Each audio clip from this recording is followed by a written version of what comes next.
എൻ്റെ വാട്സാപ്പിൽ എൻ്റെ മൊബൈലിൽ കുറേ ചാറ്റുകളുണ്ട്. അതൊക്കെ ഞാൻ പുറത്ത് വിട്ടാൽ കോൺഗ്രസ് അല്ല, പുതിയ പാർട്ടി രൂപീകരിച്ച് ഒറ്റയ്ക്ക് അതിൽ അംഗമാവേണ്ടി വരും. ഓരോ രാഷ്ട്രീയ പാർട്ടിയിലും ഈ പറഞ്ഞ വ്യക്തിക്ക് അംഗത്വം പോലും കൊടുക്കില്ല. ചരിത്രമൊന്നും ഞങ്ങളെ കൊണ്ട് പറയിപ്പിക്കേണ്ട. ഞങ്ങൾ പറയാൻ തുടങ്ങിയാൽ തലയിൽ മുണ്ടല്ല, മണ്ണിനടിയിൽ തല കുനിച്ചിട്ട് മണ്ണിനടിയിൽ തലപൂഴ്ത്തിയിട്ട് ഇരിക്കേണ്ട ഗതികേടിലേക്ക് വരും. സന്ദീപ് വാര്യരടക്കം താങ്കൾക്കെതിരെ ഗുരുതരമായ ആരോപണങ്ങൾ ഉന്നയിക്കുന്ന സാഹചര്യമാണുള്ളത്. പ്രത്യേകിച്ച് ഇവിടെ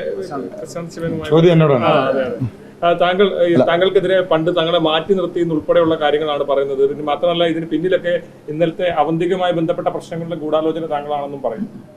ഞാൻ മറുപടി പറയണോ? ആള് പറയാം. നിങ്ങൾ ഇതിൻ്റെ ഭൂരിഭാഗം മാധ്യമ പ്രവർത്തകരും കഴിഞ്ഞ കുറച്ച് വർഷങ്ങളായിട്ട് പാലക്കാടുള്ള ആളുകളാണല്ലോ. പാർട്ടിയിൽ നിന്ന് ആരെയാണ് മാറ്റി നിർത്തിയതെന്നുള്ളത് എനിക്കും നിങ്ങൾക്കും എല്ലാം അറിയാം. പ്രശാന്ത് ശിവൻ 2019 മുതൽ ഭാരതീയ ജനതാ യുവമോർച്ചയുടെ 20 മുതൽ ഭാരതീയ ജനതാ യുവമോർച്ചയുടെ ജില്ലാ അധ്യക്ഷനാണ്. 5 വർഷക്കാലം കെ സുരേന്ദ്രൻ സംസ്ഥാന പ്രസിഡന്റ് സ്ഥാനത്ത് നിന്ന് മാറുന്നത് വരെ യുവമോർച്ചയുടെ ജില്ലാ അധ്യക്ഷനായിരുന്നു. പുതിയ പാർട്ടിയുടെ ജില്ലാ പ്രസിഡൻ്റാക്കുകയാണ് ചെയ്ത്. പാർട്ടിയിൽ നിന്ന് ആരെയാണ് മാറ്റി നിർത്തിയത്? 2012 തൊട്ട് 2016 വരെ ആരെയാണ് പാർട്ടിയിൽ നിന്ന് മാറ്റി നിർത്തിയത്? ഈ കഴിഞ്ഞ കാലയളവിൽ ആരെയാണ് പാർട്ടിയിൽ നിന്ന് മാറ്റി നിർത്തിയതെന്നൊക്കെ കേരളത്തിലെ എല്ലാ മാധ്യമ പ്രതിനിധികൾക്കും അറിയാം. എൻ്റെ വാട്സാപ്പിൽ എൻ്റെ മൊബൈലിൽ കുറേ ചാറ്റുകളുണ്ട്. അതൊക്കെ ഞാൻ പുറത്ത് വിട്ടാൽ കോൺഗ്രസ് അല്ല, പുതിയ പാർട്ടി രൂപീകരിച്ച് ഒറ്റയ്ക്ക് അതിൽ അംഗമാവേണ്ടി വരും. ഓരോ രാഷ്ട്രീയ പാർട്ടിയിലും ഈ പറഞ്ഞ വ്യക്തിക്ക് അംഗത്വം പോലും കൊടുക്കില്ല. ചരിത്രമൊന്നും ഞങ്ങളെ കൊണ്ട് പറയിപ്പിക്കേണ്ട. ഞങ്ങൾ പറയാൻ തുടങ്ങിയാൽ തലയിൽ മുണ്ടല്ല, മണ്ണിനടിയിൽ തല കുനിച്ചിട്ട് മണ്ണിനടിയിൽ തലപൂഴ്ത്തിയിട്ട് ഇരിക്കേണ്ട ഗതികേടിലേക്ക് വരും. ഇതിനകത്ത് തിരുവനന്തപുരം തൊട്ട് കാസർഗോഡ് വരെയുള്ള കാര്യങ്ങൾ ഞങ്ങളുടെ കയ്യിലുണ്ട്. 2020 മാർച്ച് മാസത്തിലാണ് ഞാൻ യുവമോർച്ചയുടെ ജില്ലാ അധ്യക്ഷനായിട്ട് വരുന്നത്. അതിനെ തുടർന്ന് 2025 ജനുവരി മാസം 27-ാം തീയതിയാണ് ഞാൻ BJPയുടെ ജില്ലാ അധ്യക്ഷനായിട്ട് നോമിനേഷൻ കൊടുക്കുന്നത്.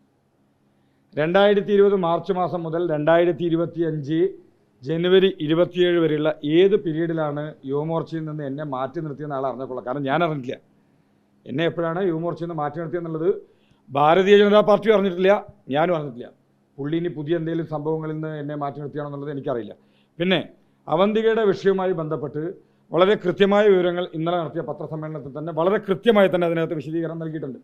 ഇനി അതിനകത്ത് എന്തെങ്കിലും ഗൂഢാലോചന നടത്തിയിട്ടുണ്ടെങ്കിൽ അതിനെന്തെങ്കിലും തെളിവ് പുള്ളിയുടെ കയ്യിലുണ്ടെങ്കിൽ ധൈര്യമായിട്ട് പുള്ളി പ്രൊസീഡ് ചെയ്ത് മുന്നോട്ട് വരട്ടെ. നാളെ പുള്ളിയുടെ നമ്മൾ ഒരു പത്രമാധ്യമങ്ങളുടെ മുന്നിൽ വന്ന് പറയാൻ പാടില്ല. എന്തേലും എവിടെയെങ്കിലുമൊക്കെ ആർക്കെങ്കിലും എന്തെങ്കിലുമൊക്കെ ചായ കണ്ട് അതൊക്കെ ആരെങ്കിലുമൊക്കെ സംശയങ്ങൾ പറഞ്ഞാൽ അതിനൊക്കെ മറുപടി പറയേണ്ട ഉത്തരവാദിത്വം അത് മറ്റുള്ള ആളുകൾക്കല്ല. അപ്പോൾ അതിനകത്തോട്ട് കൂടുതൽ നമ്മൾ പറയാൻ തുടങ്ങിക്കഴിഞ്ഞാൽ കൂടുതൽ വിഷയങ്ങളിലോട്ട് കൂടുതലോട്ട് പോകും. അതുകൊണ്ട് എൻ്റെ സംസ്കാരം അതിന് അനുവദിക്കുന്നില്ല. അതുകൊണ്ട് ഞാനതിന് പറയുന്നില്ല.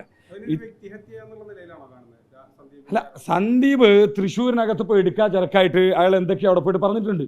അവിടെ പറഞ്ഞതിന് അവിടെയുള്ള നേതൃത്വം പോലും അദ്ദേഹത്തിനെതിരെ വലിയ രീതിയിൽ ആരോപണങ്ങളായിട്ട് വന്നിട്ടുണ്ട്. ഇതിനൊന്നും മറുപടി പറയാൻ ഞാൻ ആഗ്രഹിക്കുന്നില്ല. കാരണം ഒരു തവണ ക്ലോസറ്റിലോട്ട് ഒരു മാലിന്യോട്ട് ഫ്ലഷ് ചെയ്ത് കഴിഞ്ഞു, അതവിടെ പോയി.